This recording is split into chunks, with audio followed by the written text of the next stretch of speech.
एक मोची था, मोची। मोची समझते हैं ना, जूती सिलने वाला। मैंने कहा था इश्क तो किसी के भी दिल में उतर सकता है। मोची था तो उसे बड़ा इश्क था हुजूर से। बगदाद की जमीन का रहने वाला था।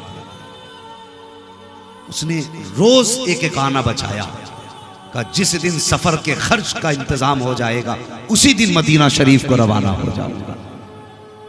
बरसों की मेहनतों के बाद उसके पास कुछ पैसे इकट्ठा हुए जिससे सवारी खरीदी, ज़ादे राह का इंतजाम किया। कुछ पैसे थे और फिर जब हज का इरादा किया, कितने अच्छे लोग थे, आलिमों से मशवरा लेते थे। आज तो मौलवी मशवरा दे तो कहता चुप रहो, तुम्हें पता क्या दुनिया में हो क्या रहा। ये कह के मौलवियों को चुप करा दिया जाता है, तुम्हें क्या पता दुनिया में क्या हो रहा है। खुदा की कसम जितना ये जानते हैं इतना साइंसदान भी नहीं जानते। हाँ, ये मुस्तफा के वारिस हैं, ये मुस्तफा के वारिस हैं। तो हज जाने लगा, उसने लोगों को दावत के तौर पे बुलाया। होता ना जब कोई बंदा हज के लिए जाता है तो दोस्तों अहबाब की दावत करता, उसने भी दावत की। एक आलिम साहब आए दावत के लिए, खाना खाने के लिए बैठे। हज करने जा रहे हो? कहा हाँ। कहा थोड़ा सा एक काम करो। कहा क्या?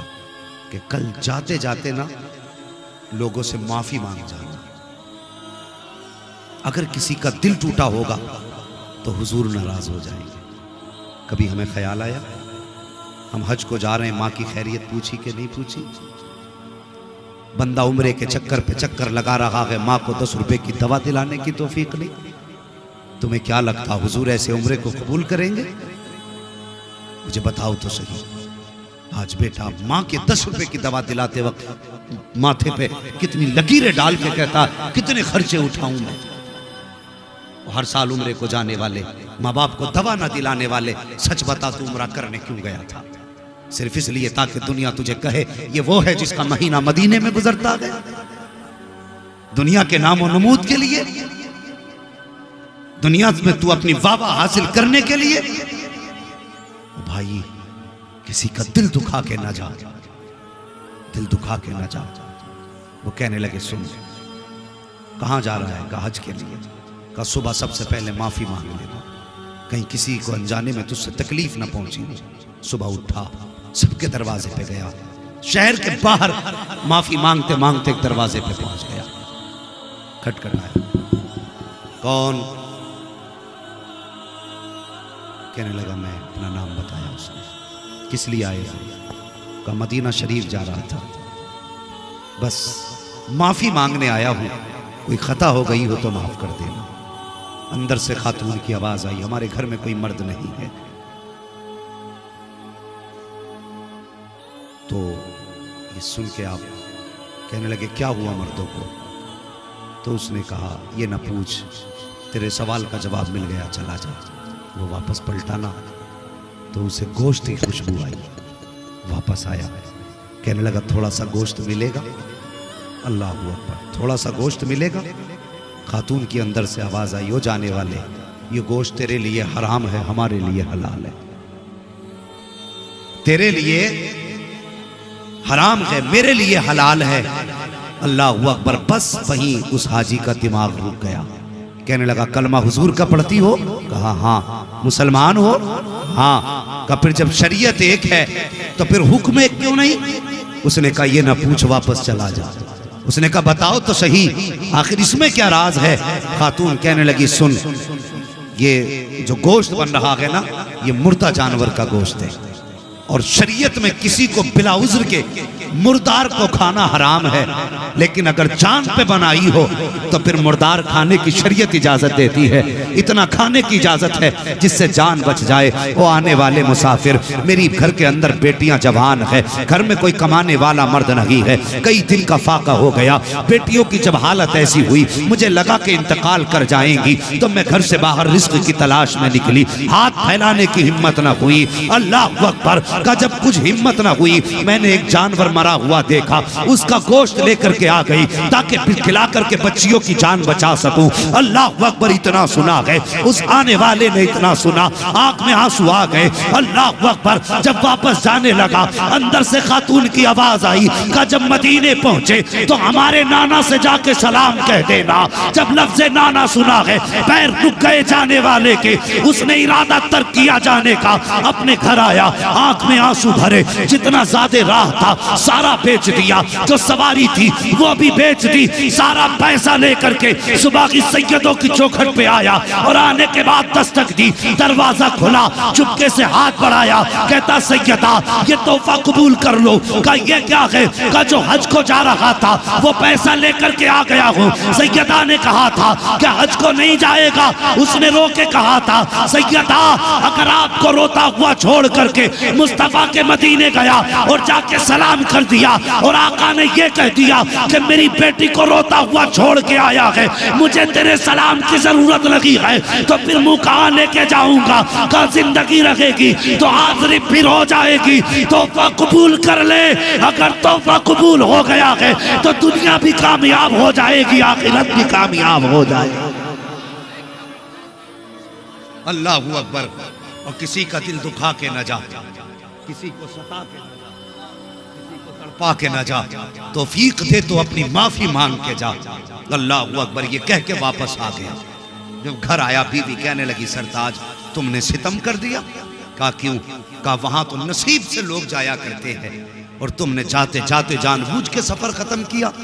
पूरी कहानी बीवी को बता दी, लेकिन गांव वालों को क्या बताता, मोहल्ले वालों को क्या बताता? राज था मुस्तफा की बेटी का, किससे खोलता, किसे बताता कि मैंने हुजूर की बेटी को अपना पैसा दे दिया? हिम्मत ने जवाब दे दिया, चुप होके बैठ गया। बच्चे घर से निकलते लोग कहते तेरा बाप बड़ा कमीना है, वहां जाने के लिए लोग तरसते, इसने जाते जाते अपना सफर खत्म कर दिया। मोहल्ले में लोग ताने देने लगे, इसने मारे गैरत के दरवाजा बंद कर लिया। हाँ, जब तक लोग हज करके वापस आते इसने दरवाजा ही नहीं खोला। उसी साल हज करने के लिए ख्वाजा कुतुबुद्दीन बख्तियार काकी रहमतुल्लाह तआला अलैह गए हुए थे। हाँ, जब आने की रात आई ना वापसी की, तो जो आपके साथी थे कहने लगे हजरत चलें शॉपिंग कर लें, कुछ सामान खरीद लें यादगार के तौर पे। आप कहने लगे जाओ तुम्हें सामान खरीदना है खरीद लो।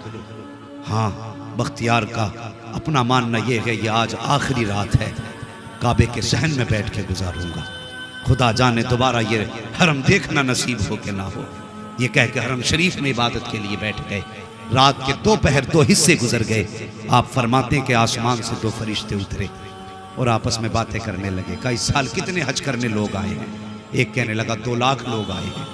अल्लाह ने कितनों का हज कबूल किया? तो एक फरिश्ता कहने लगा इस बार अल्लाह ने सबका हज कबूल फरमा लिया है। अल्लाह अकबर। दूसरे ने कहा आखिर इस बार अल्लाह ने सबका हज कबूल कैसे कर लिया? तो वो कहने लगा कि एक ऐसा भी हाजी है जो हज करने नहीं आया, लेकिन अल्लाह ने उसकी बरकत से 2 लाख लोगों का हज कबूल फरमा लिया। ख्वाजा कुतुबुद्दीन बख्तियार काकी कहते मेरे दिल में हसरत जाग गई। ऐसा कौन है जो चल के मदीने तक ना आया, जिसने हरम का तवाफ भी न किया, और उसके आए बगैर उसकी बरकत से अल्लाह ने 2 लोगों का हज कबूल कर लिया। उठे फरिश्तों के पास गए, उसका पता बताओ कि कहाँ रहता है? फरिश्तों ने बताया बगदाद के जाकर के शहर के करीब फला बस्ती में रहता है। अल्लाह अकबर। लोग कहने लगे चलें घर। आप फरमाने लगे घर बाद में जाऊंगा, रब के महबूब बंदे की जियारत पहले करके आऊंगा। आपने सफर किया और उस बस्ती में पहुंचे जहां का हवाला फरिश्तों ने दिया था। आपने जाके नाम बताया, इस नाम का इस नाम का कोई शख्स आपकी बस्ती में है। लोगों ने कहा क्या करोगे? कहा मुझे उससे मिलना है। कहा आप उससे मिलोगे? उससे बड़ा बदबख्त तो कोई हो ही नहीं सकता। इतना सुना आपकी आंख में आंसू आ गए। फरमाने लगे लोगों तुम नहीं जानते उसके बारे में जितना मैं जानता हूं, उसे गाली ना दो। कहा हजरत जी बात गाली की नहीं, ये वो बदबख्त है जो मंजूरी के बावजूद ना गया, उसे गाली न दे तो क्या कहे? फरमाते तुम क्या समझते हो, मुझे उसके घर का पता बताओ। ख्वाजा कुतुबुद्दीन बख्तियार काकी उसके घर का पता पूछ के दरवाजे पे गए, दरवाजा बजाया, अंदर से आवाज आई, कौन? कहा दरवाजा खोलो, तुमसे मिलने आया हूँ। रोने की अंदर से आवाज आई। उस जाने वाले हाजी ने कहा था कि मोहतरम दरवाजा नहीं खोल सकता, अगर दरवाजा खोलूंगा बस्ती वाले ताने देते हैं, मेरे बच्चों को गांव वाले गाली देते हैं, मुझे मेरे हाल पे छोड़ दीजिए, बताइए बात क्या है? आने वाले ने कहा मुझे नहीं जानते हो, मुझे ख्वाजा कुतुबुद्दीन बख्तियार काकी कहा जाता है, तुमसे मिलने की गरज से हरम शरीफ से तुम्हारे घर आया हूँ। इतना सुनना था। उसने कहा हजरत बस आपको आने की इजाजत है, कोई और अंदर ना आए, आपने कहा वादा करता हूँ अकेला आऊंगा, कोई और नहीं आएगा। अल्लाह अकबर। जैसी आपके कहने पर दरवाजा खोला गया, आप अंदर गए, उसके कदम चूमना चाहते थे और यार चीख निकल गई, कहने लगा हजरत मैं पापी हूँ, लोग कहते हैं आप मेरा कदम क्यों चूम रहे हैं? इतना सुनना था। बख्तियार काकी कहते हैं बता तो सही कौन सी नेकी करके घर में बैठा है, कौन सी इबादत तूने की है जिसके बदले में अल्लाह ने 2 लाख हाजियों का हज कबूल फरमा लिया है? इतना सुनना था। चीख निकल जाती है, रो के कहता हजरत जी ये बात दोबारा मत कह देना, अभी तो गांव वाले गाली दे रहे हैं, फिर घर में आके मारेंगे, ये कैसी बात आपने कर दी है? आप फरमाते हैं सुन, मैंने अपने कानों से सुना है, खुदा ने तेरी बरकत से 2 लाख हाजियों का हज कबूल फरमा लिया है। ना सुनना था। रो के कहता हजरत वापस चले जाएं, मेरी बस्ती में किसी को ये बात ना बताना कि अल्लाह ने मेरे इस अमल के बदले में, मेरे इस नेकी के बदले में, मेरे हज के बदले में 2 लाख हाजियों का हज कबूल किया है। उसने कसम देकर के वापस किया, मगर ख्याल था या अल्लाह ये क्या हो गया, मैं तो हज को भी नहीं गया, मेरे बदले में, मेरे सदक़े में 2 लाख हाजियों का हज कैसे कबूल हो सकता है? ये सोचते सोचते आंख लगी है, ख्वाब में मुस्तफ़ा तशरीफ ले आते हैं। अजीब मंजर था, एक बादल मदीने की जमीन से उठा और गुलाम के आंगन में बरसा और नूर की बरसात में जो चांद चमका था, दुनिया अब्दुल्ला का लाडला कहती है, फातिमा का बाबा कहती है, जैसी वो चांदनी छटी है हुजूर का जलवा सामने था। गुलाम बिस्तर से उठा, कदम पकड़े, मदीने वाले आने की जहमत कैसे की है? हुजूर इशारा कर देते, मैं उड़ के आ जाता। मुस्तफा फरमाते हैं तूने हज जाते वक्त अपने हज का सारा पैसा मेरी बेटी के कदमों पे लौटा दिया, और जब बख्तियार काकी ने बताया तुझे यकीन नहीं आ रहा था, सुन उसकी बात की गवाही देने मदीने से मोहम्मद चल के खुद तेरे घर तक आ गया है।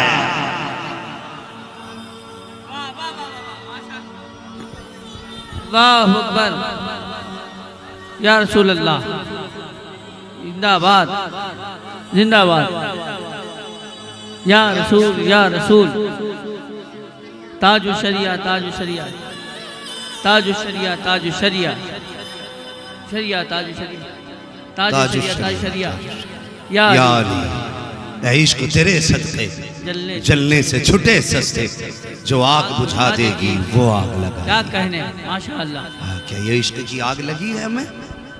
तो कभी हम उठ के रोए तो कभी बिजनेस के लॉस पे रोए, कभी हम रोए तो किसी नुकसान पे रोए, कभी हम रोए तो फसल की बर्बादी पे, तो अपनी खेती के नुकसान पे रोए।